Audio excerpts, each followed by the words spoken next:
Welcome back everybody, Doug Burson here. Today I want to talk about what if you wanted to leave property to your family or a friend, or maybe you have some stocks that have gone up in value or something else and you're wanting to leave that to your heirs. Or maybe you are an heir, somebody has left you some stocks or a house. If this applies to you, you want to watch this video because it could save you thousands. Here I am, I'm stuck at home. We had a massive snowstorm today, but I still wanted to bring you guys something, so I'm doing this here, a little bit different setting. But the purpose of this video is to discuss the step up in basis rules. And if you don't know what those are, but what we talked about a minute ago makes sense to you, you need to stay tuned. What is step up in basis? Well, what it is you get to step up the basis on the stock or the house or whatever it is that you received and pay taxes at a much lower level. How does that work?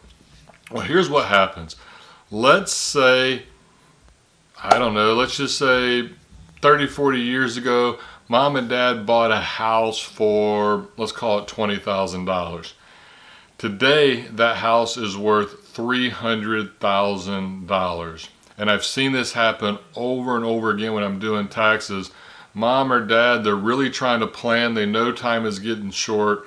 They're trying to do the right thing. And so they go ahead and give you the house in advance of their passing.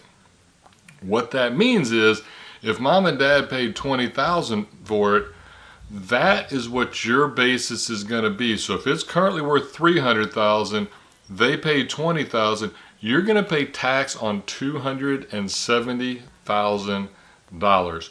What does that mean?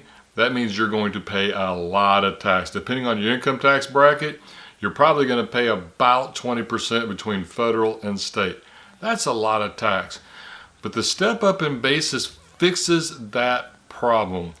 What if instead of you receiving the house, or if you're planning on it, leaving it to your heirs, instead of giving it to them now, what if it passes when you die? That's when the magic of step up in basis occurs. If it passes at death, and this is critical, it has to pass at death, we save so much money in taxes. So think about this. Here's how this works. Remember, we bought it for $20,000. It's now worth $300,000. We passed away today, or mom and dad passed away today. The value of the house is $300,000. If you were to sell that house next week, it's still going to be worth $300,000. Remember earlier we paid a ton of tax. Guess how much tax you're going to pay in that scenario that we just described where it passed at death? Zero. You actually probably are going to have a tax loss. Why? Because when you sold that house, there was a cost to sell it called realtor fees, title fees, all the rest of it. So this, not only are you going to not pay tax, you're probably going to have with a tax benefit. We don't want to be too aggressive here, but I just want to explain to you how this works. But it's very, very critical in that scenario. And we're not always thinking about this. A lot is going on. There's turmoil. We're worried about the funerals. We're worried about all these other things. But it's really, really important that we get an appraisal done by a professional appraiser. We're not talking about your realtor buddy. We're not talking about that. We're talking about we need to have a truly licensed professional appraise it. That would be for like a house, maybe some antique, something like that. We want to have an appraisal. Once we have that appraisal established, we're now solid, as long as this is a reputable appraiser. And so now we can sell that asset, zero taxes.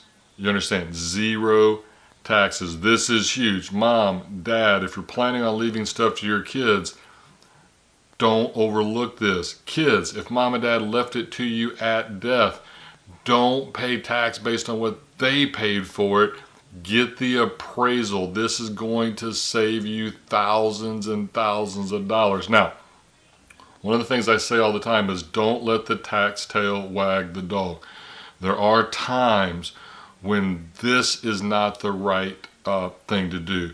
And so we want to make sure we have our attorneys involved, our financial advisors, our CPAs, because there may be other things we need to be planning for, like long-term care and bringing down the value of our estate.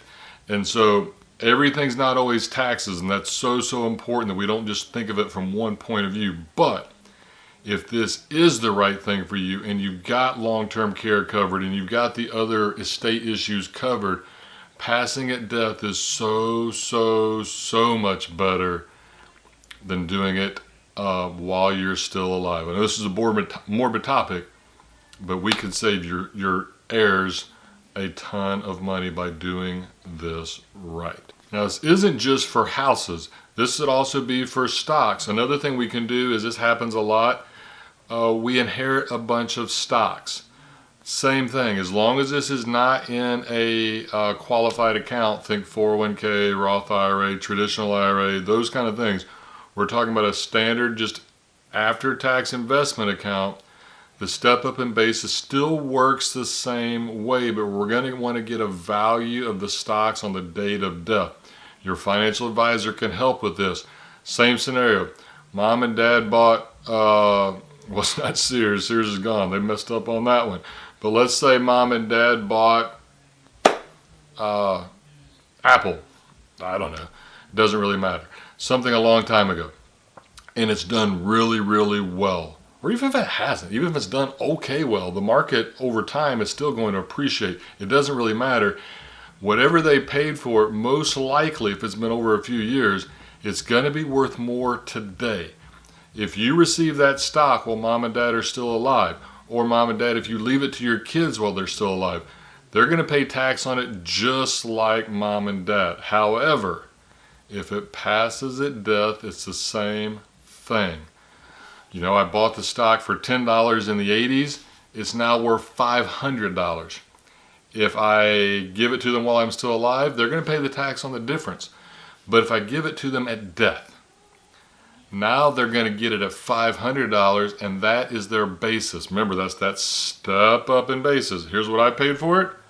I died. Here's what it's worth today. They get to step up as if that's what they paid for it. So now their starting point is $500.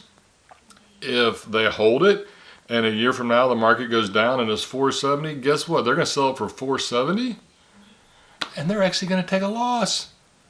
Imagine that. They took a loss. Not only did they not pay taxes, but they took a loss. If it goes up, say it's now worth $550, they're only going to pay the tax on the 50. Only on the 50. They got that step up. This is huge. So once again, I want you guys to understand this. This comes up every single tax season. We have questions every year. Step up in basis is amazing. I want you guys to know about it. If you have any questions, drop them below. If you found this helpful, please make sure to go ahead and subscribe. We're going to be putting stuff out like this all the time, and try to make it in a way that you can understand it and that is useful. That's my goal here. And with that, have a wonderful rest of your day.